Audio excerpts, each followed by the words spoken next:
and welcome to Waste Breakfast, where we'll talk about everything governance, self-development, mental health, and of course, entertainment. My name is God's Beauty Israel, and I'm joined by my amazing co-anchor, Joy.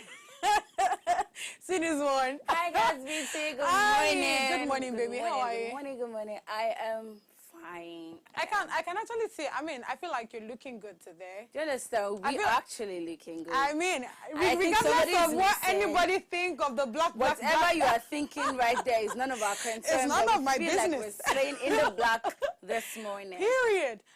The fact that me and Joy, I don't know, I think we did a whole lot of discussion. Do you understand? Do you get? Teleporting discussions. Period. We didn't inform ourselves that, okay, you know what, let's put on black today. We just woke up this morning and like, you know what, let's look like this. In black. And some people are guess what, guys? We are slaying it over here. Period. But then again, imagine if our sister was here, she have spoiled color for us today. No, I still feel like Oni likes black too. Oni has more of black too. I'm very sure one way or the other she would have just put on black.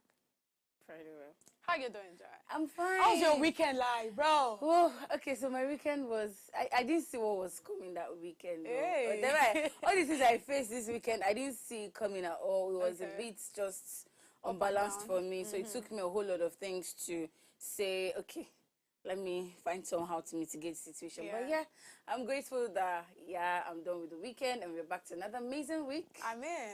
It's a nice one. And here we are, back to... Hello, good morning. I hope this meal meets you well. Kindly find attached. Yeah, that's what we're back to. I feel like with these things we do, that's what actually put food on our table. Yes, so no matter how you want to rest, you just have to look at the back of your head that, oh, okay, I'm resting, but I need to get this thing working so that funds can always come in. So before now, I was asking you about the music industry and all of that. Now, one music that you're holding onto now. So let me answer your question before you ask me the question. No, Portable will never be anywhere near my playlist. I know that's where you're going to. I'm not just seeing myself vibing to that guy anytime soon because I don't know, but I just don't resonate with it. I don't, maybe not star. He's doing what he's doing, no. That's fine, that's cool, but it is just not resonating with me now. I can't deal. So one music that you're holding on to now. I don't have a specific artist. One music. No. I'm not talking about the artist now. I'm just talking about any song. Like you know that this song, it has been on my repeated list. Like. So it depends on the genre you want to talk about. If it's Afrobeat or if it's classical or gospel. So for Afrobeat, I have been on basically Nawani. Oba Pluto and most of Charlie Poppy's songs. I don't know why Charlie Poppy is just living free rent in my head. Charlie Poppy fan? Not really a fan, but I don't know why the songs are really living free rent in my head. Yeah. Now when it comes to classical, I've been listening to Everly Brothers' Long Stop, and you think maybe I'm just trying to think that okay, there's a part of my life that is missing that needs to be filled. I've just been listening to Everly Brothers, and then when it comes to the gospel, I have been just big on this Mrs. Amara song. Yeah. And then Don't Sin, God, that guy, you're forever my minister. So it's a cool one. I like the fact that you have a whole lot on your playlist. Nice. Just for me, moving. For me, I don't think I really have so many. I'm a fan of everybody and nobody at the same time, you know. I'm just everywhere. I'm an entertainer, so I can't start picturing, oh, I choose this person over this person. Nah, I just listen to all of them. So once a new song drops, we'll just go ahead. Commerce. I started doing lovely job. I can't even wait to listen to the next song that she's bringing in. Seriously. With the way you said that, it feels like you don't like her. I don't know, but then again, good luck to her on that. I don't know. Okay, so today we're discussing the topic youth leadership insight to politics. I feel like one of the reasons why I brought this whole music thing was because I feel like this recent generation, they have been doing so well in the music industry and they have taken the music industry to a higher level. So today we'll be talking about politics and if the youth are even needed to be in the political space, you know, just more insight on what politics is about. But before we even dive into that intriguing subject, let's take a moment to catch up on the latest headlines around the globe. Stay with us.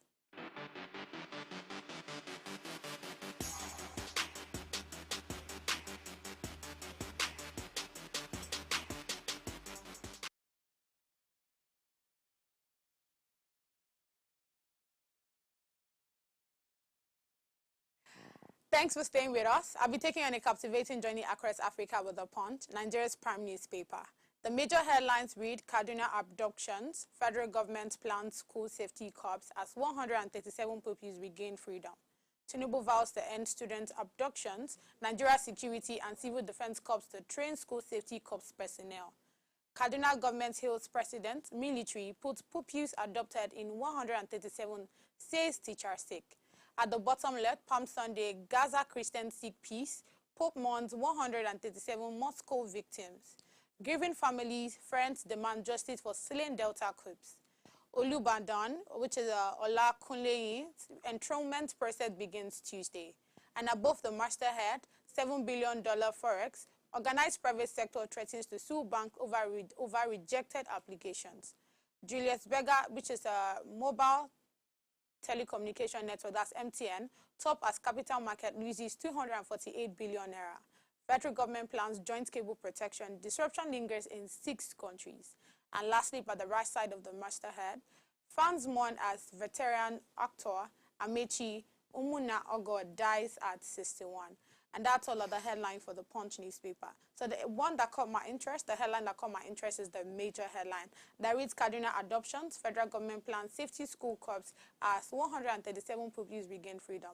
So the federal government has concluded plans to train some newly recruited personnel of the Nigeria Security and Civil Defense Corps in 36 states, including the Federal Capital Territory. So the plan is to make this personnel to start working as a school safety protection squad in order for what happened in Kaduna not to repeat itself. So we already know about the story that happened in Kaduna where 280 pupils were kidnapped from 2 different schools, right? Including their teachers and workers. It's about 7 of them, in total 287. Now, it has come to our notice, or is in a newspaper now, that about 137 pupils out of those 287 have been rescued in Zamfara. So 76 of those 137 are females, while 61 are males. And that's all on the headline for the Punch newspaper. If I'm being truthful, when I read this, there's a whole lot of things that just played out on my head. What happened to the rest of the people, of the pupils? I mean, only 137 were rescued in Zamfara. They are already trying to bring them down to Kaduna, right? So what's left of those remaining persons? What happens to them? Now, before now, it was on the news that 1 billion needs to be paid as ransom, right? For those 287 people to be rescued or to be recovered. Now, we don't know if that was paid because Tinubu was of the opinion that they're not going to pay any of those amounts. Now, I feel like there's no transparency to this thing because it's just like when you wake up one morning and telling us, oh, we have gotten this thing, and we don't know how you got it. There's a whole lot. And I don't know. This is becoming a very... So something is very interesting to me here. So I haven't been to the northern region. Okay. But I know that when it comes to road, they're quite vast in there because of the numerous vast number of lands, acres of land rather. And I was trying to check out what's the distance between Zamfara State and Kaduna State. And I think Google gave me it's about 4 hours, 16 minutes drive. And my humble question right now is, it's 4 hours. And you rescued how many? 170 something. Okay. Somehow I just feel like these people are make this thing a joke. No, you know what? I don't want to keep spilling the ills about this Nigerian government because I feel like it really can be better. And I think that's the reason for today's conversation, to literally let our youth know that, okay, how about we start to understand what you do so that when we get there, we know we're coming to play a different ball game, because what they're playing right now is totally appalling, it's totally annoying, it's totally embarrassing, devastating. It's totally, it feels like an insult. Dictionary. It really feels like an insult. So what happens to the other number of children that are there? No, those are the sacrificial lambs. Are they really the ones that should sacrifice themselves for it? And you call yourself a government? And you... Oh, okay, no. I can't start my one day like this. I don't get it. I mean, it's a whole lot. If we start trying to align this thing, we literally will just use the whole day. Let's hear your headline. More reason why I'm not going to stop my money like this. So, I mean, here's me sending condolence to Amici, the veteran Nollywood actor. I'm sure you read that story.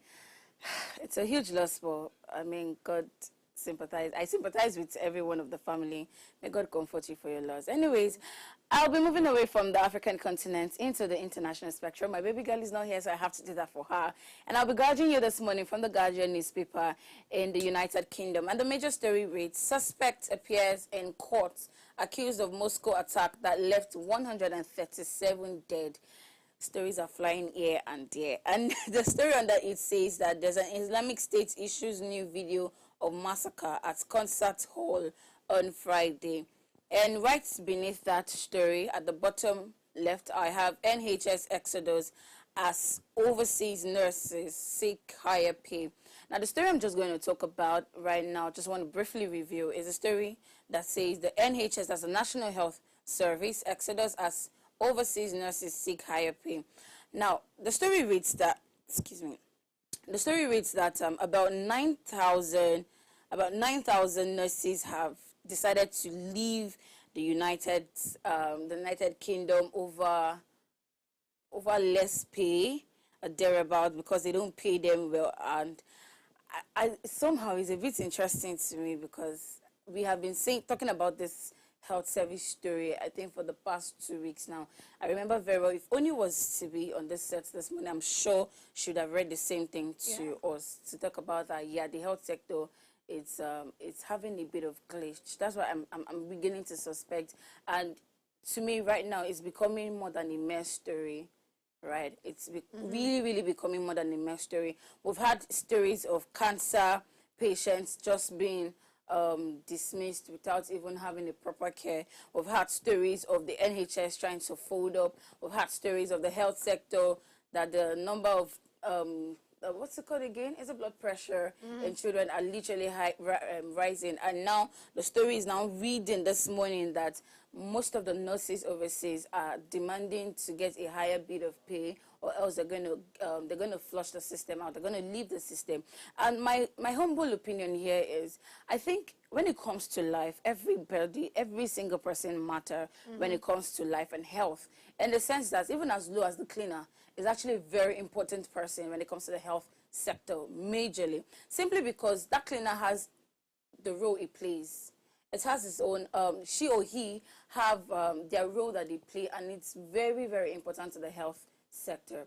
Now, you want to just undermine nurses. These are just nurses. What did they do? They just administer the drugs. They just administer the drugs and prescribe the injection, and that's all. I think that gives you a right to, look down on them and not think about paying them well, bearing in mind that these guys go the extra mile. Oh, yeah. If the patient's sickness happens to be one that's quite troubling, it's not really the problem of the doctor, it's actually the problem of the nurse, because she's responsible, she or he rather, I know there are male nurses now, she or he is responsible for giving the adequate, proper care.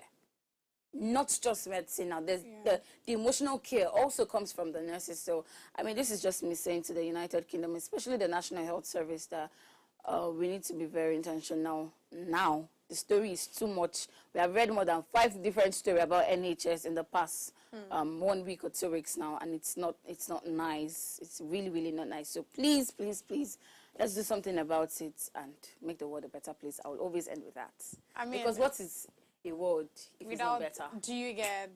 So, this is to say that there are so many things happening globally, to be sincere, and I just hope that all the governments in these countries do what they need to do, what they ought to do, what they are supposed to do, the reason why they are there in the first place. Because, trust me, if you're not taking care of the things you're supposed to do, I don't see why you're there. So I don't see why you're there. I was about to ask a question, but you know what? I just said, okay, since we're actually going to talk about government, this whole politics thing, let me take a pill and chill and just wait for my guest to come, and then he'll just help me to dissect my question. So yeah, before we go for a break, it's important to inform you that we're having a guest on the show, ready to shake the table. When I say shake the table, let me not explain again. When I say shake the table, it's more on bringing, insightful, enlightening, and I mean, shake you off. Do you get something that you see when you hear it? You know that okay, this is literally what is going to happen. This is what I'm supposed to hear. This is what the government needs to know. You know. So yeah, that's what I mean by shake the table. So our amazing guest is no other person than Ore Oluwatomiwa. Breath wait. That name is a whole lot. Please stay with us.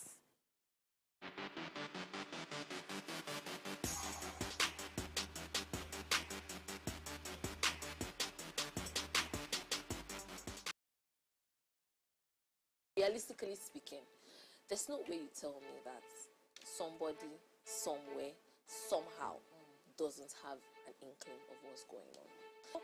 In those villages, okay, fine, we say, okay, there are rural areas and all. Does it mean that they do not have security? You mentioned something about, okay, how long will it take them to get there? The truth is that I don't think those people even exist. Like the law enforcement agencies, I don't think they even exist in those areas, because how far away is the forest that they've taken 200 people into? That first of all, you can't hear voices. You can't see footprints. Did they burrow holes? Are they rabbits? Did they pass through holes that were burrowed? No evidence. Do you not have the topography of the area? I mean,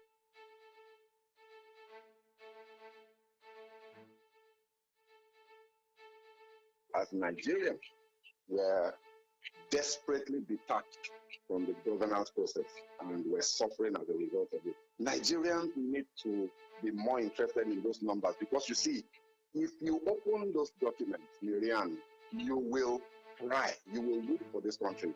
It's a travesty what happens where projects are repeated year in, year out. For example, you say vehicles for a particular ministry, and you find that every year they're buying vehicles. And you wonder, are they recruiting new staff every year? The reason that we are not developing at the pace that we ought to develop, for example, is that we're under budgeting. We are now finding repetitions, copy and paste budget processes, and all of that. So this is really terrible. It's something that we've got to fight.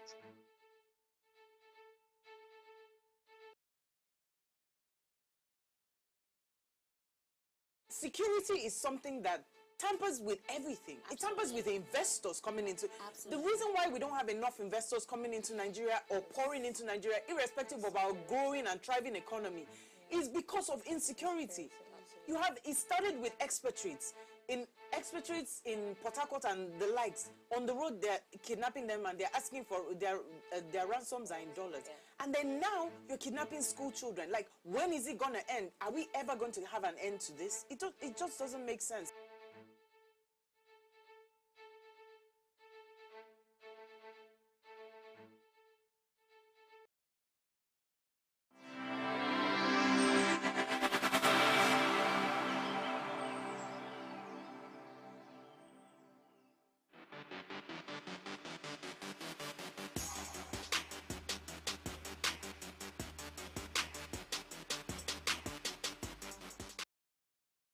You're still watching Waste Breakfast. Today we'll be discussing the topic Youth Leadership Insight to Politics. Remember, you can join this conversation by either sending us an SMS or a WhatsApp message, or even calling. The number will be displayed on the screen. So joining us now is Ore Oluwatomiwa Braithwaite, a graduate of International Relations and Politics in Keele University in the UK. He was also involved in the governorship campaign as an advisor and the personnel in charge of youth strategy and engagement in the 2023 governorship elections in Lagos State. Hi, Tommy. Hi. How are you? I'm good. Thank you for having me on the show. Yeah, it's a nice one. How do you feel? How you doing? I'm good. You sure? I'm good. I mean, I don't know what to say. I mean, I can only be just jealous right now. Jealous of what? I have somebody who is quite young. I have so much on his portfolio and his bio. I'm like, and you don't have any, right? I saw Lagos governorship election. I'm like, okay, head of you. No, I think what happens is once you're in Nigeria and you've not left Nigeria, it's just very hard to have some of the certificates. Trust me. Now, he studied in the UK. So you see that their educational system is quite different from ours. So you cannot, there's nothing you can do. Don't worry. Do you get, Here now, when you're dealing with LASU and ASU and NASU and LGO strike. I'm not in any suit, don't worry. We are heading to UK very soon. But NHS, I wish I want to go to UK now, like NHS problem. But you know, funny enough, you know the founding fathers, like okay. Awolowo's, Azikiwe, all of them. Most of them went to UK to study and they came back. GC. So you see that, so that means the educational factor has just been a problem ever since. It's one of the problems of Nigeria. Take it or leave it. I'm not it's a taking Nigerian it. I'm leaving it. I will never it's a take Nigerian it. problem. So I like the fact that we had this foundation because trust me, yeah, you can see the UK, their political system is quite different from ours here. So I mean, we want you to give us a very good insight on what this politics. I mean, you were once an advisor, or you were the advisor for the governorship election 2023. I feel like you have a whole lot to point. So let's start with, I mean, look at the topic, youth leadership, insight to politics. Give us that insight. Because trust me when I say all of us, maybe not you, because I mean, you studied in the UK. The both of us like this, we they see politics as one nonsense game, one dirty game, and the only thing they do there is to earn money. It's the only thing they do there is to collect money. Look at Edu Better. She did not make the educational system better, even with her name. Whoa! Instead, she went there to embezzle. Do you get? So there's a whole lot, but we want you to, just start from the beginning. So. Politics. Do you know the funny thing is? I think the most important thing that we should realize, I think the first thing we should talk about is we shouldn't assume that all youth want the same thing. Definitely. But all different, right? So you need to also understand that behind all these politicians that you're saying are bad or not good, there are youth behind them. The youth are supporting them. The youth are giving them ideas, and so I feel like people have this false sense of all youth want the best or the same thing, that we all want the same thing, but that's not the truth. Okay. Youths are different. I want something, the other person may not want the same thing, yeah. He may want status quo, how things are being done.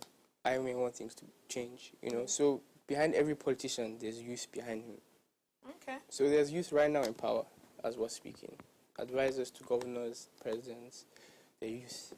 So it's now, what are those people's morals? What are their goals? What they want to achieve? What they want to push for? By Nigeria, we have like I think largest population of youth in the world. I think like 70% of the population is youth. So I think that's a good starting point. I mean, what I want is for people that have the same morals and the same positive dreams and radical change to all come together, but that's the hardest thing, to get youth to come together and push for the same goal. Everybody wants something out of it, We're also very selfish people, Nigerians. Everybody is. Absolutely. So we just have to realize that our country needs us as a whole to come together and push for one thing, because we are a lot, both good and bad. Okay, so I hear you when you say we have youth people behind the scenes, right? When it comes to, the other people are really important. There are people giving them ideas. Now, I'll take for what happened before Tinubu emerged to power. You can actually tell that the youth came in one accord to make sure that there was a better Nigeria. We're trying to make sure that we put in someone better, or someone we think is of high quality and it's of, good morals and all of these things, enough for Nigeria to be moved forward. So I hear you when you say that, but I still believe that the youth, when it comes to government, when it comes to Nigeria politics, I feel like we are together in it. So we might not show it, but I believe that everybody's together. Everybody wants the same thing. What do you mean by everybody wants the same thing? Now, when I say everybody wants the same thing, everybody wants Nigeria to be better. Everybody wants Nigeria to get to a greater height. I was checking something, and guess what? Even down to toothpick, Nigeria is important. So it's a whole lot. Nigeria is where it is today because I feel like most of our governments are not doing anything, and that's why we want you to explain to us how this politics is being run. Because I just said it now that everybody's maybe not everybody, but the two of us already this chair. we believe that politics is a dirty game. Now, how do we work our way through it? How do we make youth get there? How do we tell those older generations that it's time for the young people to rule? Okay.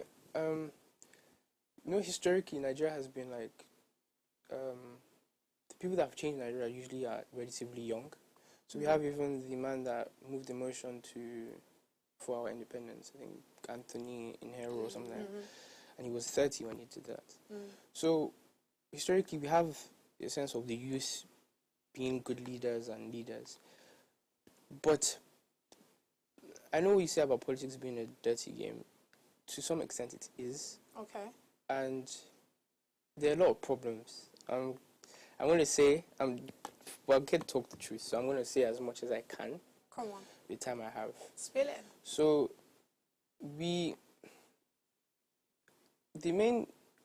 we entered politics, and I'm grateful for the experience because it really opened my eyes to a lot of things that I wouldn't have realized or known if not.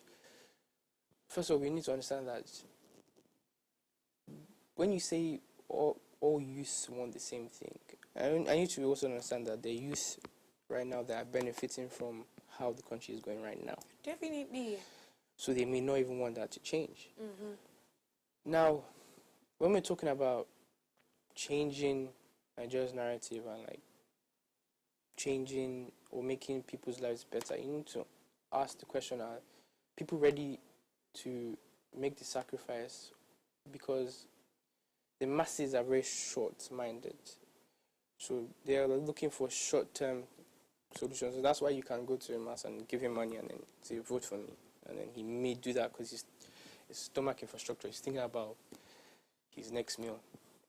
Now, I'll give you an example of what I'm saying. I remember there was a time we were going to go talk to some, like, I think market sellers, and before they even wanted to hear anything from us, they were asking, what are we bringing to the table? Yeah, not even bringing to the table, what are we giving them now? As in, before they could hear cash. Before they can even hear what we're saying. And I don't blame them because politicians now have like bastardized, pardon my language, their mental state and intentionally. It's almost like weaponizing poverty, for example. So there's no... And I don't blame them also because a lot of politicians come and say the same thing to them. So for them, there's nothing new. Whatever you're going to say, I've already heard it. So what they want is, okay, come. We understand what you're saying. Cool. Please, what are we getting? In return. Yes.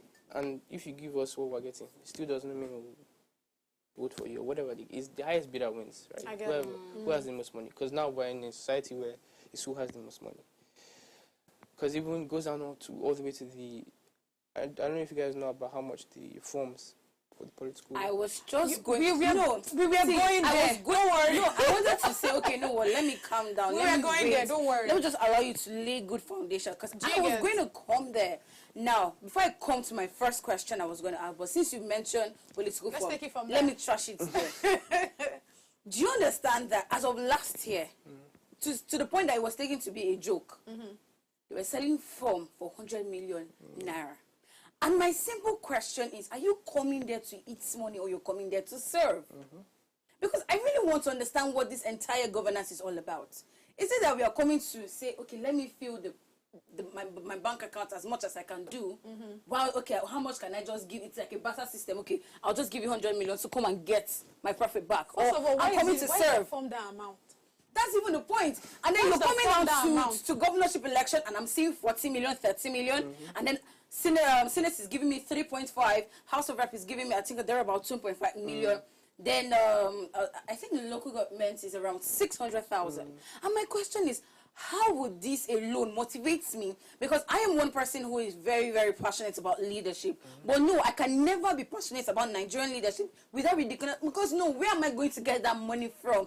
If it will not be me thinking that I want to go do something evil just to get the money, and then if I'm going to take that step, how are you sure that me coming into that leadership position, I'm not going to continue that evil track I've started? So can you just literally tell me how this presidential form, or any, not even presidential, let's keep presidential on one side. All of them. All political position nomination forms, form. It is quite expensive. Why? And And how is that going to be that's very the first affordable for question. a normal Nigerian youth that wants to just run into politics? And you think if I use 600,000 naira to go and get the local government form, you think if I I wouldn't get want there, to get I it won't paid want to get back. the money back? Exactly, that's the root of the problem. Now, I think I think the prices are also a barrier to entry. So I don't think they want anybody to be able to run.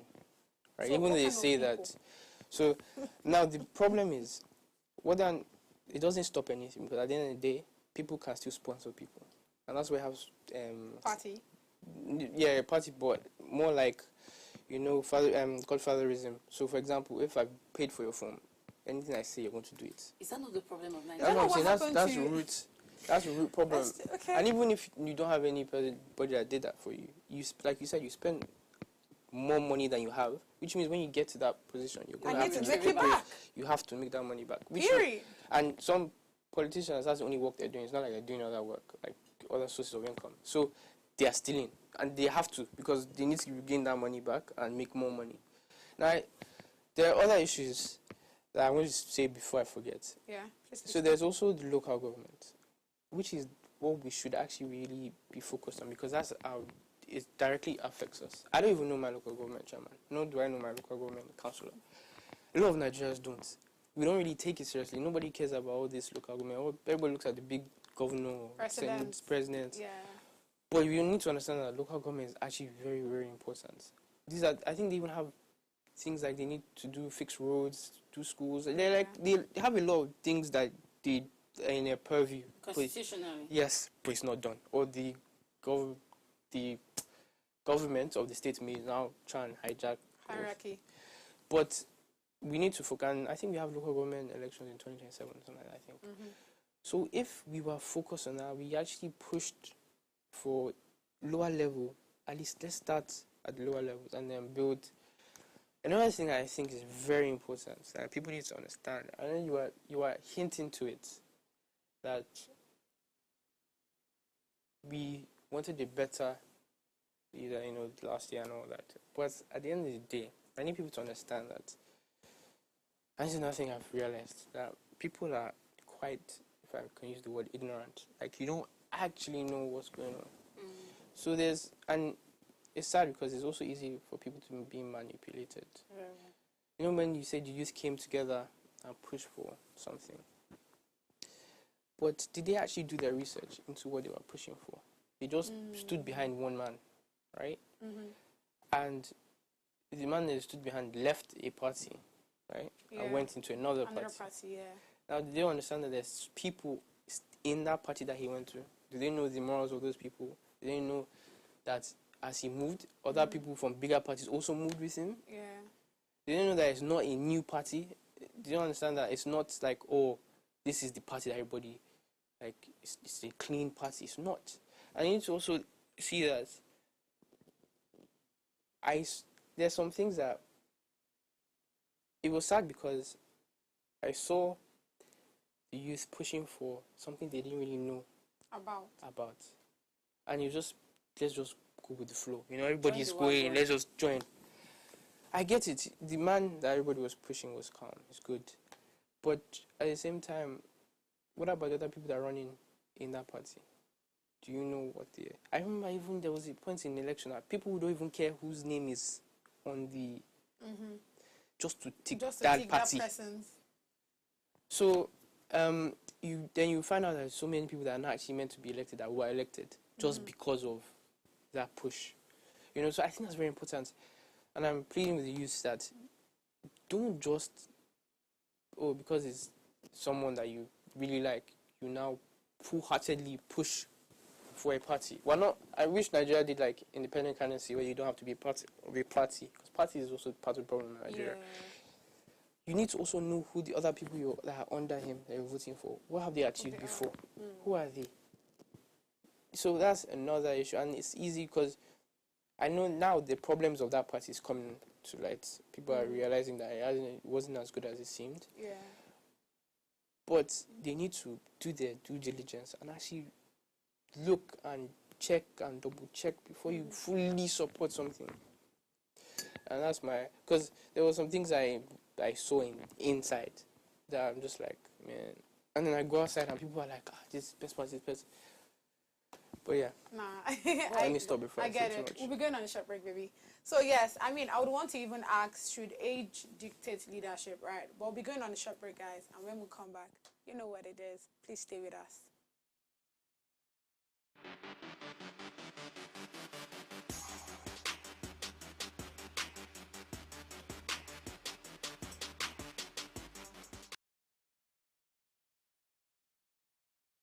Security is something that tampers with everything. Absolutely. It tampers with investors coming into. Absolutely. The reason why we don't have enough investors coming into Nigeria or pouring into Nigeria, irrespective of our growing and thriving economy, is because of insecurity.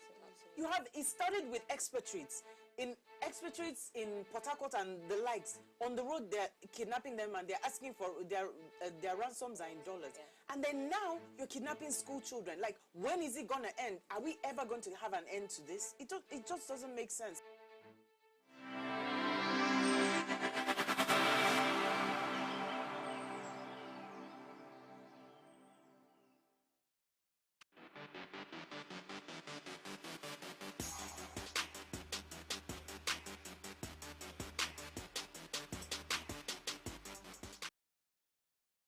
You're still watching West Breakfast. If you're just tuning in, we're talking about youth leadership insight to politics. Yes, Joy, you wanted to throw your question. So my question right now to you, Ora, is when we're speaking to youth leadership and how we can try to incorporate more youth into the space of leadership. You did mention that right now we have youth in power in Nigeria. And it will interest you to know that I'd say on the scale of 10, I could say 7% of us do not know that we have youths that are in power in Nigeria. And that's where you have to refer to the essays, refer to the media aides and special advisors and what have you, personal assistants and so on. So now my question is, do we now start to look at it from the angle of, should we take that measure, knowing fully well that constitutionally age is somewhat a factor? And I like the fact that Godspeed mentioned it, and I'm sure you're going to speak to that, because if you're saying you have to be 35 years old before you become a governor, 25 before you become a local government chairman, and 40 before you become a president in Nigeria. I feel that is not... Hey, 35. He's still 35. Not too young. Not too young. Yeah, the not too young to run movement. 2018. I think grateful for such movement. So now my question is, do you think we should change the narrative as per our approach towards politics? Should we start by, okay, you people that want to do it, that have the money, go into it. Then we come as special advisors. We come as personal assistants. We come as, you get what I'm trying to say, right? Now that's one. I'm going to just say it, so I don't know how much time we have left. Now, when that is done, and if you're telling me now that we have youths in those special places, please, is there a reason why Nigeria see the way they are? Because I want to believe that the people that are there know or do not know what they're doing. So that's why they need these special advisors and assistants to help them with their work. So if we're having youths, right now, and the country is still like this, doesn't mean that youth is actually not the solution to our problem. I leave it to that. Well, I think when I say youth, like that's why I said that we need to realize that not all youth think the same way and want the same things. There's some youth that are benefiting from the way things are now and don't want that to change. I used to think before that there used to be people that didn't have money and just found themselves in politics that were thieves. They used to steal. But I realized that there are people that have money, gone into politics and are still stealing. So it's not even a factor of whether you're rich or poor. It's your mentality. And the solution, I don't think we should only leave it as being special advisor or being personal assistant or whatever the case may be. You also have to have youth that are actually in power, because then it's more easy for us to now challenge them that, brother or sister, are you not meant to be doing what's right? Because we know you're our age or around our age. We should be expecting better from you. I think I even just learned, like I think yesterday, that in Oyo State, there's some youth that in the House of Assembly. I'm not too sure how, yeah. So, like I said, it's not like we're not in power. but are the right people in power? And even if are the right people in power, let me give them the benefits of the doubt. Are the politicians listening to them? Is another question. But what I can only push and urge for is that the youth, because politics is very important. I don't think people understand that politics dictates everything. Yeah. How much good cost of goods are, whether how much you're paying taxes, everything in your life is based on political decisions. Yeah. I know people are just like, I don't really care about politics. But you don't understand that politics affects your life, your business. So it's a must. It's not like it's a choice. You have to get involved in politics because it's pertaining to your life and how you live. It's not about, oh, as soon as I get money, I'm just going to leave this country, man. Period. We're gonna jackpot. You have to stay and help, you know. Are any of you interested into politics? No, I'm actually interested into politics, but no, I'm not Nigerian interested in politics. Nigerian politics. Wow. At least at the main See, time. so look, this is the problem. Well-meaning people like you are Yeah, saying these things. I know. So who are now going to be the people that are saying, okay, the I'm thing, staying in that's the thing. country and I So want to those be- of you already that have entered inside, you have managed to enter inside. So go and change the narrative for us. I promise you when you change it, don't worry. You come back. We'll come and flood it. Now, which now brings me to another question where you talked about because of the high rates and how expensive the forms are, a lot of youth are tending to push towards godfatherism, and that we all know that is a major problem in Nigerian politics and governance today. So are there other solutions that we can prefer to youth that, okay, even in as much as the forms are actually expensive, but this is how you can go about it in terms of sponsorship, in terms of GoFundMe, in terms of crowdfunding and stuff like that? Are there other solutions like that? I think also, I think the parties are also kind of trying to reduce the prices for youth. I think they do, like some parties, I think they do 50% off, or they would reduce or sometimes I think they even give some people exemptions that don't need to pay. I'm not too sure about that. But it's what I would say, which is not easy, is because there isn't really a clean political party that, because at the end there's political parties that have the power in Nigeria, which is kind of sad. But it's them that really determine what's. So imagine if you had like a good political party, a good platform that the youth could actually associate themselves with. Because it's the party that decide how much you're paying for the form. So if, for example, we had a party, or the youth decided to come together and create a party where it's not about money or anything, it's just about who has the capacity and who can do the job well, can run, then I think that would be like but now it's even a struggle to even create a political party. So it's to find a good platform and then push. And it's not last minute that elections are on the way now. Yeah, that's what I want to push. This is exactly what happened in the last election, is when there was just a sudden move from one person. From one person, everybody now decides, I get. People need to understand that it's not just last minute. We need to be planning these things well ahead of election, so you're easily, because these guys, like I didn't used to understand what people meant by, do you have a structure? And people say, where's your structure? Where's your structure? These guys are also very planned. They're smart individuals too, or have smart people around them. Like I said, they have smart youth around them. Yeah.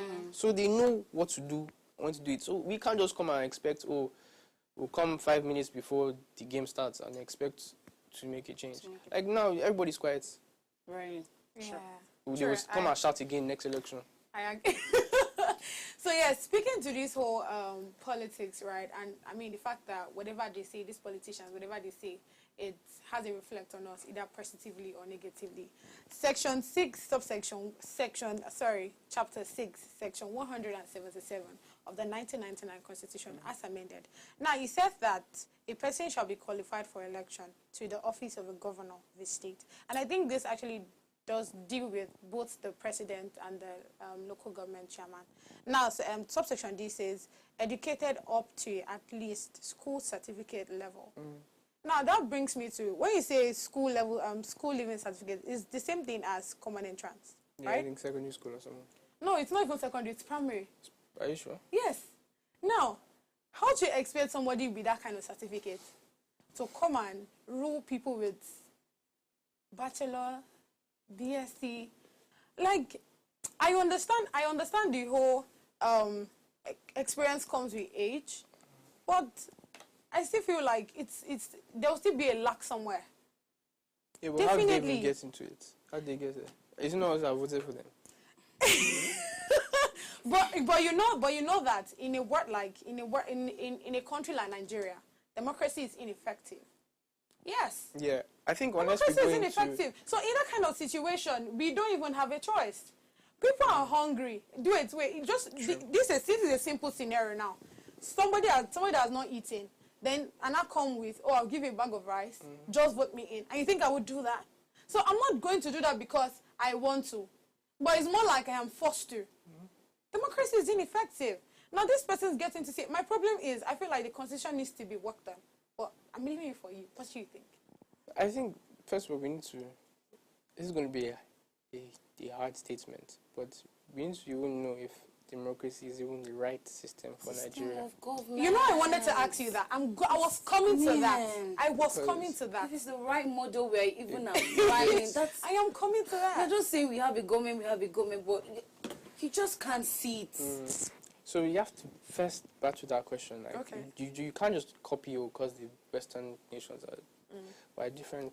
Like China isn't practicing democracy and they're flying. Russia too isn't practicing democracy. Isn't Putin that just got re-elected again, fifth term or something like that. So that's the first question you have to battle. Another one is that it's with the politicians of nowadays.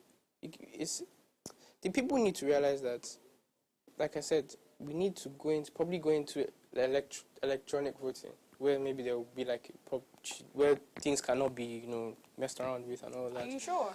Because, well, unless people start hacking and stuff like that, but Of course, at least that's definitely. a push forward. better But another way, thing is okay. that, like I said, the masses, right? There are lots of masses in Nigeria. It's also very scary that there are a lot of masses in Nigeria because there's a lot of poverty in the country.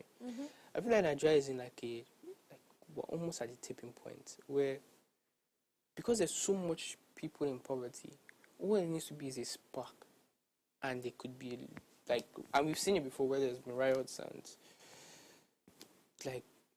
as soon as anything, they can take the advantage or opportunity and do something. So we need to understand that we also need to take care of the masses and make sure they're not suffering, because these guys are waking up angry daily, nothing to eat, having to steal, all of that, and you can't keep living like that, and you can't keep governing a society that way, because sooner rather than later it's going to get worse to the point where it will become, now you see them, it's almost an us versus them kind of thing, because they're seeing people in cars enjoying AC in the heat, suffering, and you also see all these area boys on the road doing nothing but taking money from we're in a banana republic. So there are a lot of issues, but at the same time, like you said, like just mentioned now, because we have so much bad in the system, can democracy really change that? Because now it's particularly about who gets the number of... I saw one thing on Instagram, it was like an analogy. So we had a picture that was terrible. They had another picture that was good. And they asked people to vote for the best. And it was a picture that was terrible that voted. That just shows that it's not about capacity or if you have the right mind or you can do the job. It's if you're most popular. If you can get or convince people to vote for you. So it's not really about, and that's the major problem now. We don't have people that is about, can you actually do the job, or they won't have the will, or do they just want to go and steal? So, all right, sorry to even cut you short, but what you're saying is very interesting. And since we're literally giving insight to politics, so it would be nice if we can spread politics across all boards. And I want to believe that citizenship, citizen engagement, it's an integral part of politics in Nigeria. Yes. It's not just about getting into the position, but how engaged what's the level of your engagement on citizen aspects, that's it. So my question now is, what would you say to youth out there on how they can be intentional about engaging their citizenship rights and knowing who they are. Because you mentioned something, and I'm also a victim of it. I don't even know who my local government chairman is. Do you understand? Both here and where I am from. So how do we get ourselves to continually be engaged as citizens so that when we are speaking from a place of knowledge and wisdom? To be fair, I think first you need to want to do it in the first place. Like I said, I don't really care about politics until time comes to vote. Like we said now, everybody's quiet. Nobody is even, whether that's your business. They lost, or they won, we lost. Let's just go back to our houses. Next year, maybe we'll try again. We also need to be able to educate people on politics and also the masses on politics. I think there's even something called electoral college I was doing about educating people. But you just have to be intentional about it. And like I said, it needs to be something that is continuous. It isn't just something that's last minute. That's the only way you would, first of all, educate people and maybe push them into realizing that because we are in a democracy, you can question whether it's the right one, but that's what we're operating right now. Yeah. So we have to find ways in which we can make it work. And the only way we can do that is education. But at the same time, that's going to take a long time because then you have to educate the masses and make sure that it's not stomach infrastructure that they're looking at. Yeah. You know, they're actually looking at, okay, because at the end, they're not seeing that, okay, they're going to get what they get. Maybe it will last for a week. The next 4 years, they're going to suffer. That's the thing. And it will happen again continuously. So, and we also need to stop all this. There's another factor, tribalism, you know. All this, is this, she's from here, she's from this, she's from there. But I think our generation is getting better. We don't really look at it that much. But at the same time, I thought that until I realized that it's still in some homes. But yeah, there's just a lot. But we just have to, push. I mean, I feel like this discussion literally needs to be expanded a bit to be sincere, because there are a whole lot. I mean, talking about the age bracket, there are just so many factors, But I mean, I've had a wonderful and I've had an enlightening conversation about Nigerian politics. I think I'm beginning to have a rechange to say maybe, just maybe. By the time Ore becomes the governor, I can't. Do you get trying to get in politics? Seriously, I can't. So my faith now is on you. You should know. So you need to push yourself forward in time. I mean, should push. Oh my God. Okay. Yeah. So we'll be going on the short break, guys, and when we come back, we'll be diving straight to the book review. Please stay with us.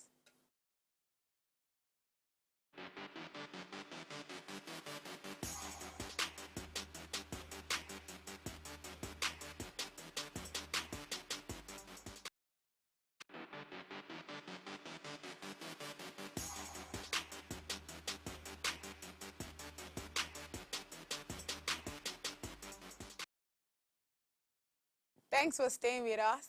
So, I mean, we're in the book review segment.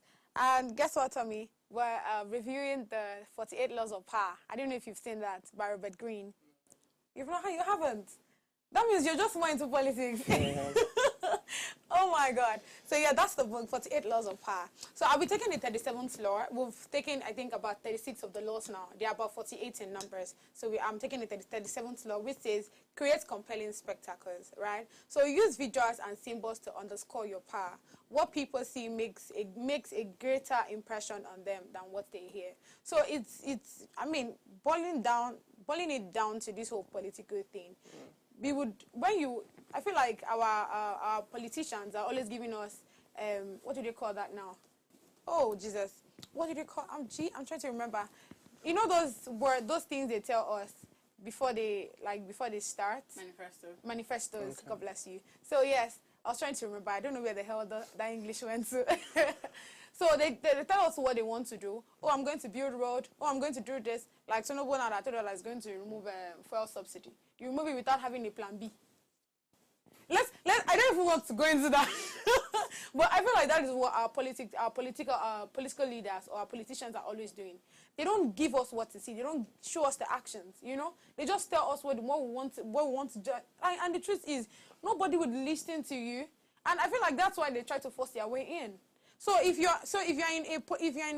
in a past state or in a past status, more like a professional background or space, for example, I think a more better approach for people to listen to you is by giving them the work, prove it, evidence needs to be seen, you know? So you don't fight your way in. Because trust me, they will not give you respect, just like we're not giving our politicians respect. But I mean, that's all I want to say on mine. Joy, let's hear your law. Okay, so I'll be referring to 38 law that states, think as you like, but behave like others. The law states that flaunting your pleasure in alien ways of thinking and acting will reveal a different motive.